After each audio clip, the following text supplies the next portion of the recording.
Morning, everyone. I'll start over. My name is Mundo de la Fuente. I'm a partner at K&L Gates in Houston in the Energy and Infrastructure Group. I previously worked on several major cross-border energy projects, but my practice over the last 5 years has evolved to represent developers and tax equity investors in renewable energy projects and financing across the United States during the recent decarbonization and renewable energy boom. It is my pleasure this morning to help moderate this panel. Before we start, I should extend the regrets of our good friend and former colleague, Raúl Félix, the General Counsel of ENGIE Mexico. He was scheduled to moderate this panel, but was unfortunately unable to attend. He was, however, courteous enough to send us his prepared outline. And so we're certainly appreciative of his contribution and miss that he couldn't be with us this morning. This morning we have a great group of panelists from both the traditional and renewable energy sector. It is my privilege to be meeting several of our panelists for the first time. And it is also a privilege to count several of these panelists dear friends that I've known for over a decade, working on several significant cross-border energy transactions over the years. Over the last few days, we've heard about nearshoring from the labor, regulatory, and ethics perspectives. But this morning, this panel will be speaking to nearshoring in the energy sector and the impact of local opposition or regional cooperation in that energy sector. And now to present our esteemed panel. I'll start with Daniela Monroy. Daniela Monroy is currently head of legal at ATCO Mexico and was previously a partner at an international firm located in Mexico City. She has more than 15 years of experience in energy and infrastructure projects, holds a Bachelor of Law degree from Universidad Iberoamericana, an advanced management program from the IE Business School, a negotiation program from the iPaid Business School. Her expertise in the energy industry includes renewable and conventional power projects, natural gas transportation, and distribution projects. She's also worked on isolated supply power generation projects and government procurement deals with both CFE and Pemex. Daniela's practice covers project development, commercial negotiations, joint ventures, regulatory and corporate matters, mergers and acquisitions, and public procurement. Next, we have David Berezowsky. David is a business lawyer and an counsel with Foley and Lardner in Mexico. His practice covers a broad range of business and financial matters involving renewable energy, project finance, infrastructure projects, government procurement projects, mergers and acquisitions, joint ventures, and administrative litigation. David's experience in renewable energy includes representing developers and investors in the construction, development, and financing of renewable energy generation facilities, including solar and wind. David has also assisted generators, suppliers, and off-takers in the negotiation of PPAs under both the grandfathered and new power market regulations. Also with us today is Brandon Seale. Brandon began his oil and gas career at Lewis Energy Group as Director of International Projects, where he managed Lewis's Mexican and Colombian operations. Brandon also previously served as CEO for Zaragoza Resources, a South Texas exploration and production company, which leased more than 35,000 acres and successfully sold its production in 2013. Prior to that, he was also founder and general manager for Solar Tex LLC, a green energy company here in Texas. And more recently, Brandon served as president of Howard Energy Mexico. Some of his CV highlights include working on the first operating contract in Mexico by an American company since 1938. He also helped drill the first unconventional well in Mexico, the Emergente 1. He's worked and developed on 2 cross-border pipelines, a pair of gathering pipelines in 2009, and the Nueva Era pipeline to Monterrey in 2018. And he was also awarded another presidential permit for a refined products line that turned into a refined products rail project from Corpus to Nuevo Laredo to San Jose Iturbide and Irapuato. And then finally, last but not least, we have Hector Torres, who has a broad experience of counsel and in-counsel roles in the electricity industry, particularly in the development, financing, construction, and operation and maintenance of energy projects covering both conventional and renewable technologies. He has served in the managerial legal positions for over 15 years in a number of multinational companies in deploying investments and developing projects across Latin America. For the last 4 years, Hector has held the position of head of legal for Latin America for Trina Solar, a pioneer company in the PV industry, fully committed to lead the way in a smarter solar energy solutions for a net zero future. So that's our panel today. Obviously, quite esteemed and accomplished in their various sectors. I think we have a nice mix of both experience in the traditional energy sector as well as in the renewable, although if you go by their current titles, you'd think that they're more inclined to renewables, but I know their pasts, and their pasts are quite heavy laden with traditional energy and natural gas. So we'll start with the question about the current agreed regional policy in energy that we see between Mexico and the United States. And we were hoping that Daniela and Brandon could speak to that a bit and set the table for our discussion this morning. It's a funny question. Am I on? If anything, in some ways, the region is kind of marked by the lack of an agreed joint energy policy. However, economics and proximity and everything else have tied us together pretty intimately. They've changed radically in the last 15 years. Obviously, for many, many years, the U.S. was a net importer of refined product, of crude from Mexico. We're still kind of a net exporter of some finished products, petroleum, LPG, and petrochemicals and stuff like that. But the big change, of course, has been on the natural gas side, which the U.S. is now a major exporter of to Mexico. I'll say that we've also seen some wild swings in the policy approaches of the different presidents, the different administrations, most famously in 2018 when AMLO entered. But even before that, with the Reformita of 2008, the actual Mexican energy reform of 2013, but even increasingly in the U.S. as energy has become politicized, you've seen holdups around presidential permits, you've seen different priorities there.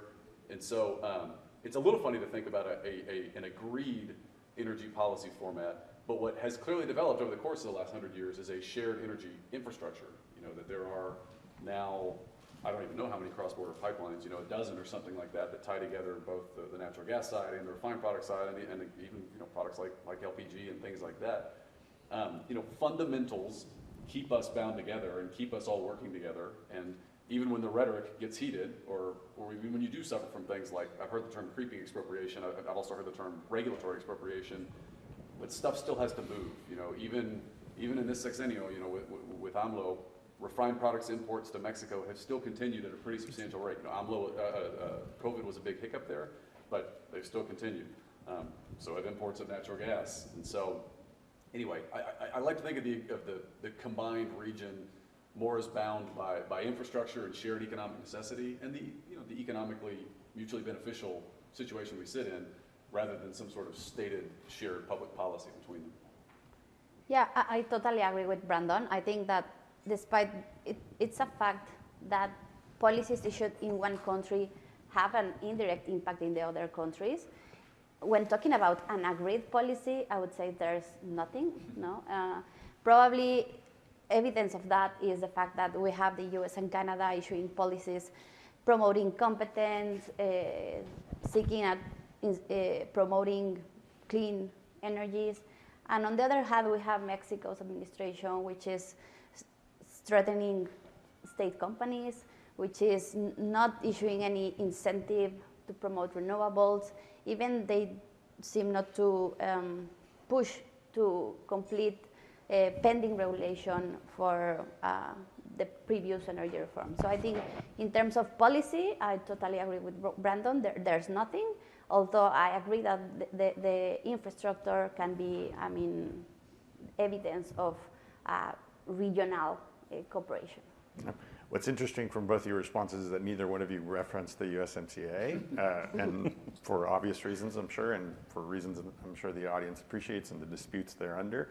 But I find promise and I found it refreshing your optimism and the informal relationship that continues to govern these two countries and their trade in the energy sector. I think on that, I think it's important what you just mentioned, because I think everyone is aware of the current consultation process. Right. And I think the fact that that consultation process has been going for so many months is the clear signal that there is a will to cooperate. Yeah. You know? And And the fact that the panel has not been installed, and neither Canada nor the US have pushed for that panel to be installed, is a clear evidence that there is a regional cooperation. Absolutely. Although, I mean, there's also a commitment from the US and Canada to put pressure to Mexico. Yeah, No. but the products keep moving. You know, Right. The products keep moving. I mean, I'll even go back and point out that in 1994, NAFTA, you know, basically Mexican energy was essentially excluded from NAFTA. I mean, there were still NAFTA goods, but hydrocarbons weren't, but it was an explicit carve-out for obvious reasons because of the important iconic role of oil and gas in Mexico's history. And so it's not an accident that it's still a very contentious issue, even under USMCA, but I'd even argue that as someone who's worked in Mexico for 20 years in the energy business, NAFTA and the USMCA have had very little to do with the stuff that we've done. That I feel like economic fundamentals and necessity and need probably would have driven most of those projects forward anyway. Yeah, I think that's what consistently you would hear from all of us who are practitioners in the energy sector in both Mexico and the US, that no one's in a rush for enforcement. Everyone was in a rush to claim the political dispute and make sure to shine a light on it, but no one's in a rush to go and enforce anything. And product continues moving, and the need continues to be there, both the supply and demand, both in the US and Mexico. And where do we find real cooperation between market players across borders? Hector and David, if we can speak to that. Well, I think the only sector I see cooperation is in the natural gas. As long as Mexico remains one of the biggest consumers of natural gas coming from the US, is the only way I find real cooperation. On the power sector, it's difficult. There are several reasons. The systems are not interconnected. Although there are some little interconnection, there are no significance. But on the power side, we see now two different policies going the opposite way. That's right. So the US investing billions of dollars on renewables, infrastructure, and power grids, and Mexico heading the other way, in the opposite side, strengthening utility company, investing in the construction of power generation, conventional power generation, not renewables. So it's not easy to find, and the oil industry is also difficult because Mexico canceled all the auctions. We had the last administration. We have not seen any other public call for this type of procedures either in the power or the oil industry. So it's difficult to see cooperation between the two countries, although they are so interconnected in many aspects. One note, just to piggyback off something you said, everyone likes to point out the success story that we see in natural gas and points to right away the power not being just an interconnected grid. But in the United States, that's a problem even in the United States itself. Yeah. You have different ISOs, and interconnection is an issue here. The interconnection between Mexico and the US would be a hurdle that I think it's really complicated. There are two different monsters. It's just the operation of a natural gas system than transmission grid is just completely different monster. Texas is isolated from the rest of the US. You have different ISOs in different regions. In different regions. So yeah, it's completely different. Mm-hmm. Well, it's also important to mention how do you describe cooperation, because you have like the public cooperation, which stands, it's there, nobody can deny it. Some people would say that there's no cooperation at all, but I don't think that's the case, right? I mean, we have treaties, we have a lot of cross-border transactions happening every year. We have like this relationship with as a block of economy, which is almost undeniable. But on the other side, cooperation means people willing to do things, right? So, and that's where the companies fill in, like the private companies, they find the gaps, they determine where is exactly the point where you can be certain that your investment could be reliable, could give you returns as expected. So it's not a matter of sitting and waiting for things to happen. You have also to promote it. So large companies have been doing that for a long term. And sometimes that kind of back office work doesn't show itself, but it's happening. Otherwise, how do you explain that so many large corporations are still sitting in the US and in Mexico? How do you explain the number of employments that both ends of the formula grant to each country? How many taxes companies pay? So regardless the policy in place, regardless how strong is the position of one country opposite the other, the company is filling the gap always. So the cooperation should also be understood as how willing you are to get into a market. You have your checkbox, your checklist, and to the extent that you fill in 70, 80% of the checkbox, you are ready to go in, right? So that's what companies do. They fill in those gaps. Yeah, I agree with you, and want to piggyback off something you said. I agree with you on the private sector usually leading the way in this arena in terms of public support. But when you said public support, it's there and it's assumed. I think what you were alluding to was public in the sense of these private investments in private industry. I think that support is there. From the general public and in terms of politically, I think we've seen, especially in Russia, for example, in Europe, where security and energy policy start becoming an issue and start getting politicized, public support may not actually be, we may not actually have public support when we talk about the power grid. I could envision Texans saying the idea of my power grid being interconnected with Mexico and what that could mean from a security perspective would be problematic. And vice versa, I could see Mexico saying the same thing, whether that's an encroachment. Yeah. What's funny is that you'd think that the same would exist from the natural gas, but it seems to be a lot more muted there in terms of public support. But we're certainly seeing it in other regions. Yeah. But just as a final point, because I didn't address specifically the question, the room that I find for cooperation might be in the electricity interconnection systems. We are somehow operating in island mode. So if you look downwards to Central America, they are interconnected. Yes, it's small in distance, but they are interconnected. And then, again, South America, it's everybody handles their own matters. And in North America, we haven't. We have failed to do that. Maybe not its extensive territory. Yes, you cannot interconnect in full, but certain nodes you can interconnect, and nobody has activated that. I worked for some companies in the past that we tried or we explored the opportunity, and the opportunity is there. Explore it, As I've reminded some Texas legislators, an advantage of a deeper Texas-Mexico interconnection from a power standpoint is that it would not create federal oversight. It's international commerce is not interstate commerce. This is a principle of these presidential permits. And so that would be a way to access more reserve power without having to invite federal oversight of the Texas Correct. grid. Correct. Doesn't mean it'll happen. But it was worth the sell. Neither federal governments will be, And how do we see reliable gas and power enabling the reinvigorization of industrialization in our region here in Mexico and the U.S.? Well, we're definitely seeing it in the north. I mean, so the Nueva pipeline, which we announced that pipeline in 2014. It went in service in 2018, and here we are in 2023. When we announced that thing in 2014, Mexico was importing around 1.5, 2 BCF a day, billion cubic feet per day of natural gas. And people were saying at the time, yeah, we could see it going up to maybe 3 BCF a day or something like that. By the time we signed the contracts for that 2015, 2016, Mexico was already importing 3 BCF a day, and they were saying, well, maybe it could go to 4 BCF a day or something like that.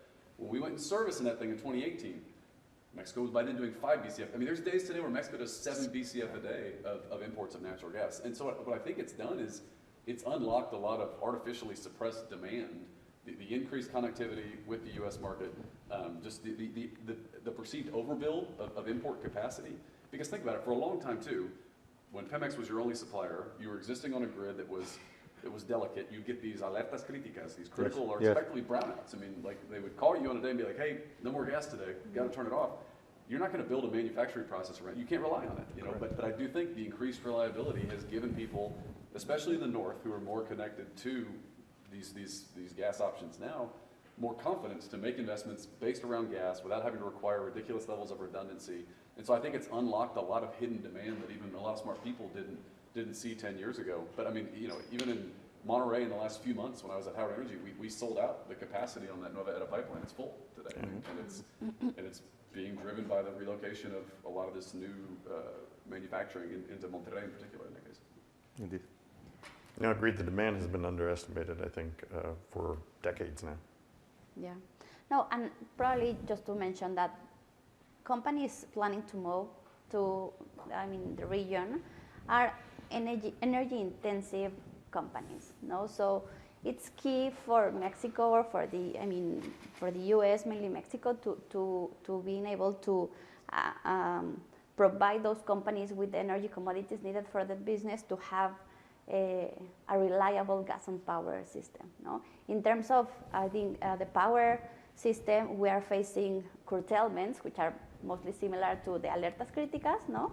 And we can see that those companies are looking for land where they have access to the KVS, and we talked about KVS yesterday, and that's part of the business, no? So we won't be able to receive all those investments if we are not capable of providing that reliability. Yeah, it's just as simple as this. Without power and gas, there is no nearshoring. It's just like that. If you don't set the proper policy to allow investors to come, or you invest in developing transmission lines, allow regulation or all the activities required to build natural gas pipelines, you will not have nearshoring at all. At least not to the scale that we're expecting. That you're At least not to expecting. the scale that everyone keeps touting and everyone Right. keeps. Or it will be limited to the Maquila program that has been existing, which is pretty much human labor. And that's it, putting together things and deliver the final product. If you want to industrialize truly, then you have to have the elements, yes. Yeah. What about actions or incentives that we could recommend to our policymakers to have a common energy policy? If we had our way, what do you think we could recommend by way of incentives or policy initiatives? I mean, I would lower the bar even below incentives and just regulatory transparency. Right. Is I think what everyone would love on both sides of the border. I mean, that kills more projects than any lack of incentives. I mean, again, the economic fundamentals support the projects that have been built and probably a lot more, but regulatory uncertainty, be it around the presidential permitting process in the U.S. or a lot of things we've seen with the current administration in Mexico, it's a killer to infrastructure projects, which are billions of dollars, long lead times, lots of time, and goes back to security of investment and all these things. So, unfortunately, I think we're going the other direction, and again, in this country too, like the politicization of energy policy in this country, especially as like the renewable has kind of lined up with one party, traditional energy with another party. I don't think it bodes well for this country either. I mean, the pendulum is going to swing in an unfavorable way for big infrastructure development. But that would be my ask. Yeah, I think I agree. No, and I would add honoring the law. No, we have a really good law that was passed in 2012. No, and I think that's what we have there is a really good regulation that was in the process of being implemented. New regulation was in the process of being developed, and at some point, I mean, everything was just frozen. No, and I think if we continue the development of that regulation, we can end up having a very competitive energy market. What is happening is that the government is factually not complying the law, so it's hard to think in new policies or new incentives when the ones we have are not being used. Yeah. So if we go a little bit further into the weeds, I think we're here, both of you, going into permitting. Is it an issue of investing in these governmental agencies, resources, or is it just political willpower? I would say it's willingness. Willingness. The legal regime exists, as we have said. It hasn't changed. Even though the government tried to change it, the federal courts stopped that definitely, right? So the legal regime exists. It's only willingness. It's how to do it and promoting. So it's more like do's than don'ts. Certainly, the kind of things that are more harmful are the don'ts, because they are stopping effectively the flow of investors, the flow of projects, the successful stories that we typically like to hear. But the do's is also important. So it's a mixture, I would say. But if you put the bar so high, it's difficult, because it becomes like a very generalistic or very utopical discussion. You have to lower down the bar, as Brandon says. It's specific things. You have to start again the auctions for energy. And that's a simple thing. Yeah. You don't need to do nothing but to put a publication in the Federal Gazette saying, this is the number of megawatts that we are willing to buy. And that's it. So it's simple things makes the difference. What is happening in Mexico for many years, 5 already, is that they stopped completely everything. So it's not a matter of policy and cooperation. It's a matter of factual things, not willingness to happen, right? And like, to point the finger back though to this side of the border too, that, I mean, the problem is that U.S. authorities don't have a strong leg to stand on when, look at our governor here in Texas. I mean, during Uri, issued what was probably an unlawful order to halt the exportation of gas, which a lot of companies didn't follow because it was in breach of contract and breach of law and everything else. And of course, you know, I'm willing Pointed to wind this farms and said wind farms were the issue and the reason why everyone froze in here. Yeah. Well, and I'm referring specifically, I mean, there was a weird exchange between Abbott's office and the Railroad Commission where he was basically ordering the Railroad Commission to order the energy business to stop exporting natural gas Right. in the middle of Winter Storm Uri. And again, at the federal level too, I mean, I think, you know, permits that used to be course of law, not permit, you know, the environmental assessments, environmental impact statements, and again, even presidential permits, Studies, yep. that basically, unless there is a compelling interest against them, they were supposed to be authorized, have become politicized. This is way off topic, but in West Virginia, the Mountain Valley Pipeline, for example, should have been a non-controversial pipeline. Like, the law clearly calls it, that needs to be approved, and it required a literal act of Congress To get it. to get that thing passed through. And so it undermines U.S. complaints about uneven enforcement in Mexico of the rule of law or the administration, when we seem to be drifting a little bit the other direction too. And again, I'm pointing the finger at both parties, and it's just a trend of politicizing administrative processes, which is not how it's supposed to work. And I hope our Mexican colleagues appreciate that we are pointing our fingers back at the United States and saying that it is energy policy here in the U.S. has become over politicized, and you really are seeing it drawn across party lines where the Democrats are seen as the renewable climate change party, and that's being over politicized, to the Republicans being the traditional oil and gas fellas and agenda. Any? Well, it's just unbelievable that although I understand that energy is a matter of national security, it's just unbelievable that energy still remains on the politician side. So regardless of how many years have elapsed on politicians' screen, the markets or the good projects, or how well a project, a production facility will serve the country or the business, we still have politicians heading or putting ideas or ideology or policies the other way around. So it's just. I wonder if maybe there's some hope. I just thought of something when you were saying that in some ways the experience of energy policy in Mexico and the experience of energy policy in the U.S. shows a little bit how arbitrary some of those political alignments are. You know, in the U.S., you have the leftist party, renewables, the right-wing party, conventional oil and gas. In Mexico, you have a nominally leftist, or probably more accurately statist president. State. Right, exactly. But like entirely flipped almost, or at least at the beginning of his term, you know, was shutting down these renewable projects and promoting essentially conventional oil and gas-based generation and oil and gas projects. Again, I think the interest there was to increase the power of the state more. But it does show a little bit how arbitrary some of these distinctions are, and we tend to think that they are set in stone, but they can change, they can be different. and you know, and sometimes when ideology gets muddled like that, like there's a gray area you can navigate between as a project developer, and I think we do that too. That's where we still see some New Fortress Energy as an example of a company that's managed to put together a few projects to export natural gas in the form of LNG to Mexico right now in this sexenio, and they've lined up and signed contracts with CFE and with the administration. Mexico Pacific is an LNG project on the Pacific coast, which is signed on CFE as an off-taker. So again, the fundamentals and economic necessity tend to draw people toward sensible projects, but there's no guarantee of it. You know? Yeah. And I think, the need will be there, so the infrastructure will be developed, but the difference is that those projects you mentioned are projects with the CFE.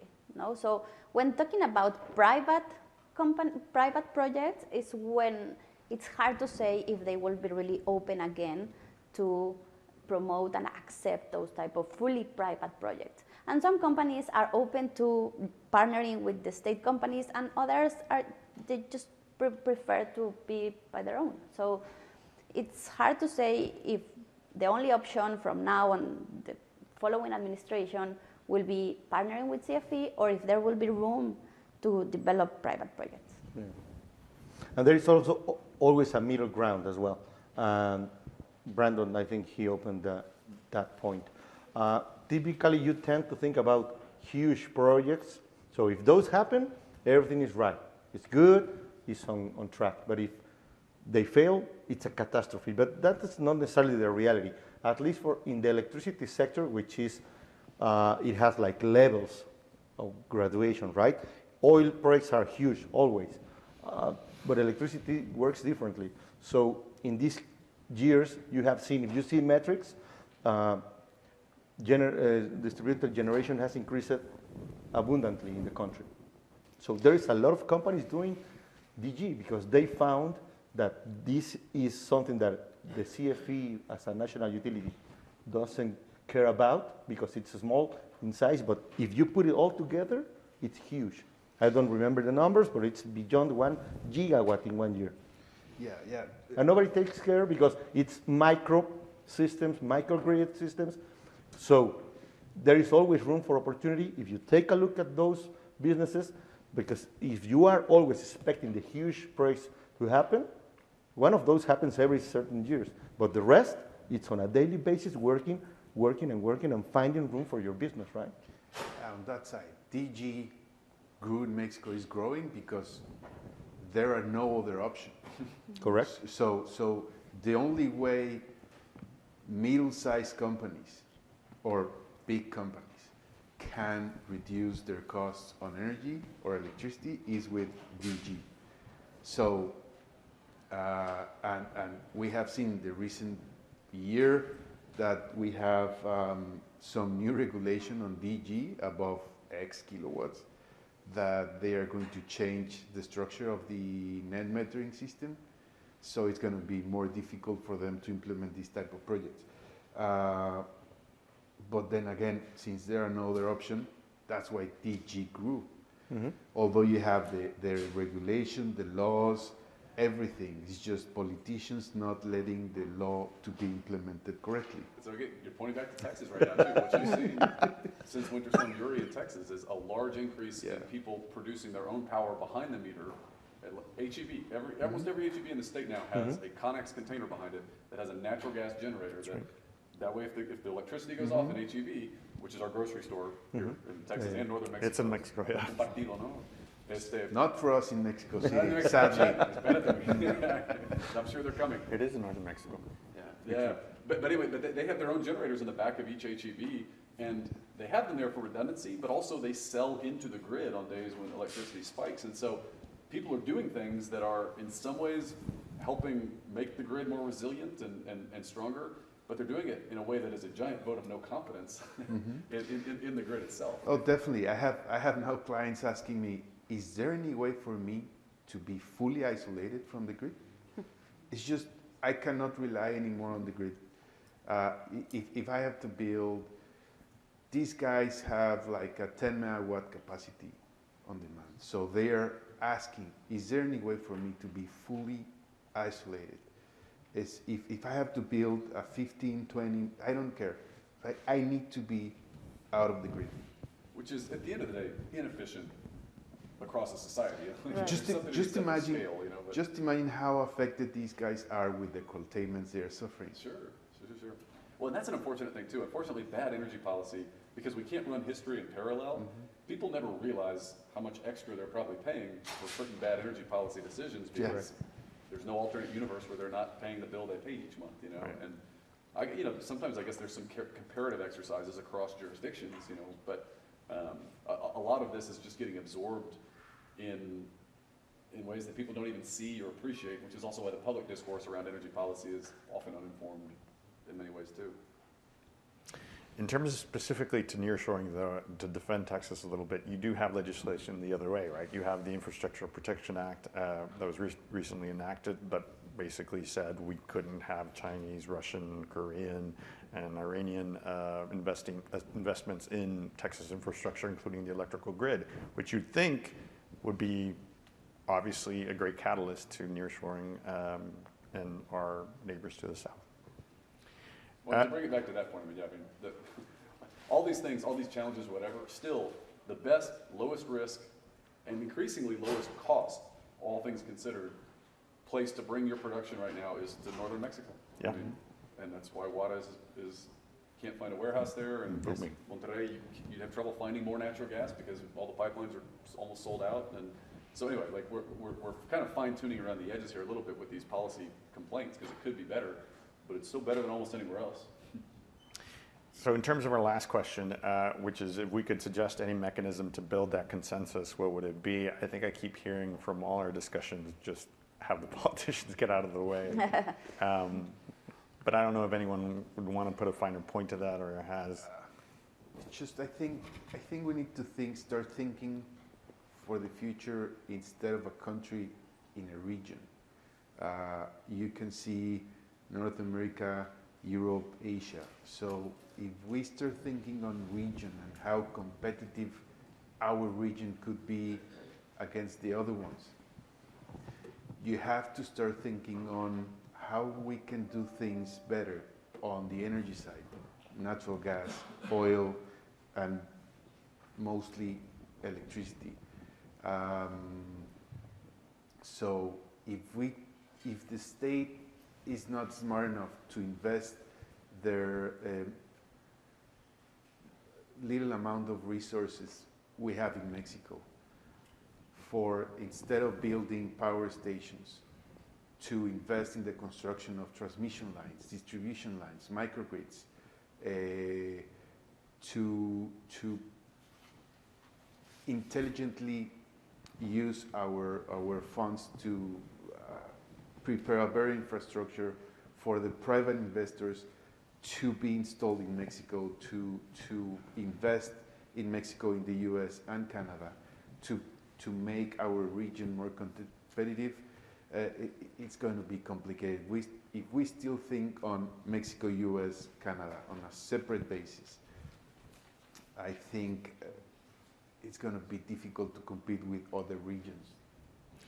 Yeah, and that might be a little bit over-optimistic because of history, right, and what we've seen about international relations. But what I would like to see on a very specific level is just for Mexico to join in on the renewable energy boom that you're seeing in the United States. Not because we want to sell that agenda, not because of anything, but it's an incredible opportunity with the amount of funds that are being invested here in the U.S. in renewables, and to think that for policy or administrative reasons, our neighbor to the south isn't participating and taking advantage of that boom here in the U.S. is, I think, a lost opportunity. Definitely. Yeah, probably I would say that it's good to think in the medium long term in a more regional energy sector. But to be honest, at this point, I think we need to individually tackle our own issues. Yeah. You know? And in terms of Mexico, we need capacity in the transmission and distribution system. That's urgent. I mean, we can incentivize, promote development of clean energies, but if we don't have a strong transmission and distribution system, we won't be able to wield that energy from those projects. So I think that's key. And the second one would be clean energies. Yeah. I think we have the regulation, we have the interest, no, and we have companies coming that they have international sustainable commitments. So we can give them access to energy, but it should be clean energy. And probably there's generation in Mexico, but not enough clean energy generation. So I think clean energies is closely related to the ability to satisfy those companies' international sustainable commitments. Yeah, the private investment in Mexico and what they're looking for and what they're seeking for in their own internal goals. Right. What I'm definitely hearing and reaffirmed in, though, is that there's something about natural gas that tends to be a little less, well, I mean, for one, it is a markedly cleaner fuel than fuel oil or coal or even petroleum, so it has a lot of advantages there. It also, from a ideological standpoint, even within Mexico, it's not quite as iconic as oil. I mean, this is the blocks for drilling natural gas are not quite nearly as controversial as the stuff for drilling offshore oil, you know. And so in the realm of the practical of what can really get done, it would do some, and I guess I'm biased here, you know, coming from the natural gas business for a lot of my career, but it would be pretty amazing to see natural gas be expanded to the rest of Mexico. And you know, if you look at how the U.S. economy has decarbonized, the reason why U.S. CO2 emissions are down 20% in the last 20 years has been because of natural gas, mostly because of switching from coal to natural gas. And so that low-hanging fruit is there for Mexico too. I mean, that coal plant in Nava, right by Piedra Negras, produces 50 million tons per year of CO2. If you converted that to natural gas, you'd be a fraction of that. And we even estimated at one point that the natural gas that comes through Nueva Era, because it supplies something like 2,000 megawatts, or maybe it's actually closer to 3,000 megawatts of natural gas electricity generation in Monroy, that it displaced an equivalent amount of megawatts produced from coal or fuel oil would have produced something like 10 million tons per year of CO2 more. And so I really do think natural gas is a way to continue to drive down Mexico's environmental footprint and to expand the advantages of reliable energy and cheap energy to, you know, the U.S. today consumes something like 90 billion cubic feet per day of natural gas for 300 million people. What is Mexico's population, 120 million or? Around, yeah. 120 million, and they consume in total about 10, 11 BCF a day. I mean, so there's a lot more that could be done to provide that natural gas to a lot more people in Mexico with some pretty good economic benefits that may not trigger the same economic or ideological hardcore reactions that you get in Mexico or even in the U.S. So. Now, you're among friends in that regard. I think most of us up here worked on Trambones pipeline back in the day, and so yeah. But again, the elements exist. Everything is ready, legally wise. So there is only willingness to happen. Again, that's the key idea that I bring here. It's not working in something that will come in the future. No, it's there. It's written. Just enforce it, and that's it. Yeah, no, I think we're nearing the end of our time. I hope everyone in our audience appreciates our panelists and thanks them for their participation. I can tell you firsthand, having worked with several of them, that these are esteemed and very accomplished colleagues who have worked on some fairly impressive cross-border energy projects. And now we'll open it up to the questions to the extent that there are any. Please. Yeah. With the Infrastructure Act in the U.S., a good part of that In Texas or are for the IRA? energy area. Yeah. And the reason being is because with the EV coming and some other electrical requirements, the whole grid in the United States are not capable to handle. They need to upgrade and renew. Recalibrating power lines, I mean, imagine if one block, one house, one Tesla, but suddenly the whole government has electric cars, the grid can handle. So they need to redo it. That's one thing. The other thing is, as he says, the law is there, the procedures are there, but there's one part missing, which is the hardware. The hardware. Hard work? Yeah, there is no hardware. If you ask for a transformer or 20,000 kVAs and up, it takes you at least 36 to 40 months to get it. In the whole North America,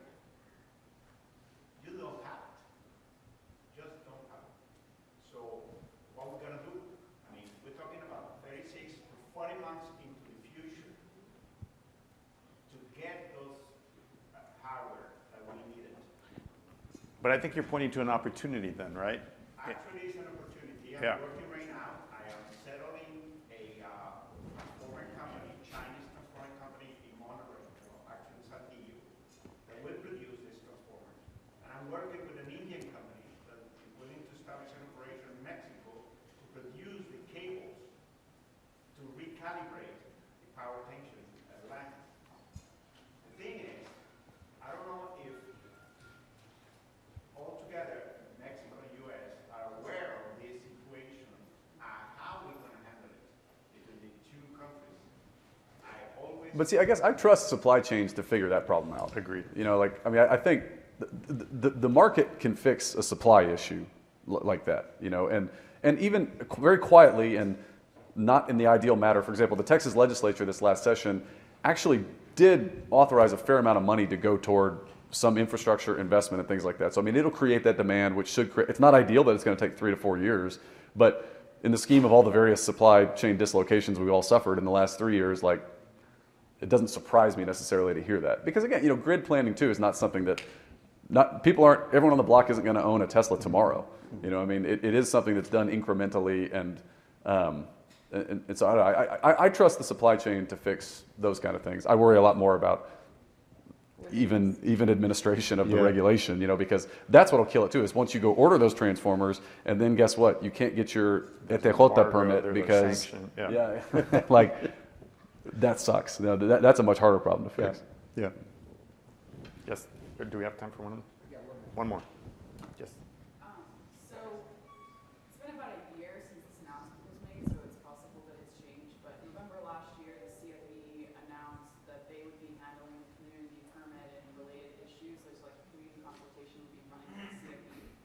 On paper, for the legal community, that sounds great. That was a huge headache. Do you anticipate that continuing to be, you know, great in the front and not so great a couple years down the line when something comes up?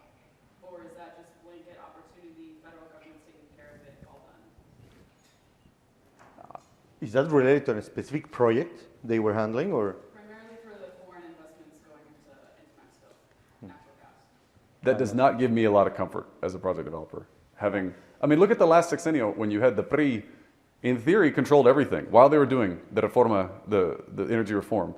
And the PRI famously was very good about keeping things ordered from top to bottom, and permitting was still a nightmare at the different levels. You know, and that was an administration that wanted these things done. Unfortunately, it feels like a promise or an offer from the CFE to take care of all those things is probably not going to be free. It's a form of leverage. It's a form of preserving leverage over some of these projects. So I don't know. I have mixed feelings about that. No, and that's in the news, but in the contract, you take the risk. So at the end, I would say thanks, but contractually, it makes no sense for me. I mean, there's no difference. It's like the optional things that they had in the IPP system, right? Right. It's you can do it by your own, or you can elect to choose what I did in the past. So I have few permits here, I have some option on the lands there, but when you diligence the project, you decide to go the other way around. You don't elect the proposed permitting and proposed land that they offered because it's not well built. It's not properly done.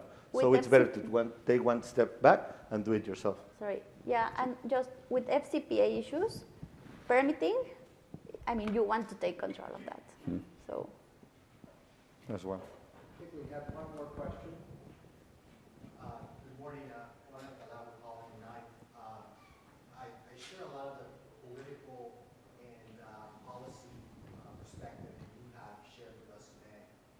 A question more on the socio-political side and focus more on the local opposition part of the presentation.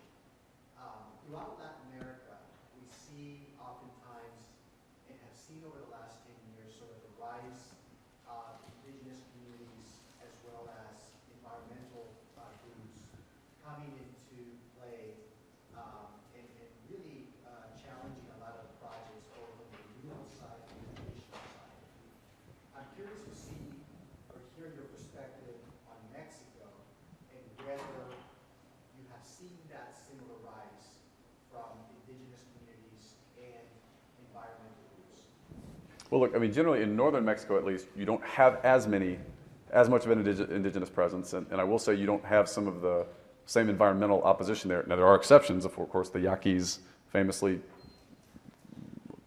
delayed the Samalayuca projects. You still have ejidos and the agrarian law and such, which can come into play in a similar way. So, you know, I think northern Mexico has been a little different, but definitely not exempt from some of these things. And they probably only are going to get stronger, to your point. Well, let's back up. I mean, even in the U.S., in Texas, famous private property loving Texas, you have enormously well-financed landowner groups here that are looking for ways to halt right-of-way and eminent domain procedures. And that's coming from the hard right, not even the hard right, I mean, just from the right side of the spectrum. So just across the world, eminent domain, building long, especially linear infrastructure projects is only going to become harder because you've got to have every single piece of right-of-way. It's until you have the last mile, you don't have anything. But I think that still over the time, the reality remains the same, which is it's more oriented into the land rights and the ejido, the communal land rights regime, than the indigenous nations, you know? So I am not sure if that has evolved the other way around, but I still think that the issue remains in the land property, the regime, the structure that you have to follow to comply with the applicable law to get access to the land, more than the indigenous regions or the indigenous people that owns that. Do you think that's going to be the case, though, when if there's an eventual expansion to the south, the way we all desire? I would say it will remain the same. We have seen and have had a lot of experiences on this issue, and it's a really, really complicated one. We have seen projects in Oaxaca completely blocked for 7 or 8 years because they were challenging indigenous issues. And this was a huge 400 megawatt wind farm. We have seen projects in Yucatan and Quintana Roo also halted or suspended because of indigenous issues. So, as Hector said, you have to consider different types of properties or community land, but you also have to work on the social side. What I have seen in the last administration when we used to develop power projects is that since day one, you have to bring a social specialist to start working on the community because they have to inform, they have to educate, you have to compromise with the community. And you have to do a lot of work with explaining the project, how it's going to be, how it's going to work, how they are going to benefit from the project. And so you have to do a real effort on the social side so to avoid these kind of things. And we have seen, for example, with other pipeline company, that you work all this process, you go to notary public, you pay these guys for the land, and at the next day, they file an amparo to stop the project. That's right. Okay, so you have to be really careful on these issues now if you want to develop in Mexico. Great. Thank you, everyone. Thanks. Thank you.